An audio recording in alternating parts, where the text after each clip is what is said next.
Hey everybody, this is Dan from todayskickstart.com. Today's coaching tip is going to be about trust. It's very important for there to be a very open and honest and trusting relationship between the coach and the client. The reason this is very important is because without complete trust and honesty, it's going to be very hard for the client to open up to the coach and answer some of the questions that he needs to answer to get the most out of his coaching sessions. And it's also going to be difficult for the coach if there's not a trusting relationship, because he's not going to be able to push and question his clients the way that he needs to help him the most. So if there's any type of communication barrier or lack of trust or anything going on that you feel like you need to talk to or talk about to your coach, it's very important that you do so right away. This is just going to make sure that you're getting the most out of every session that you take and that you're reaching the fullest level of success that you can.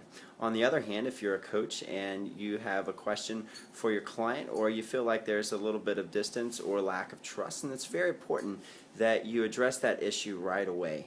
I hope that everybody has a great day, and I look forward to next time.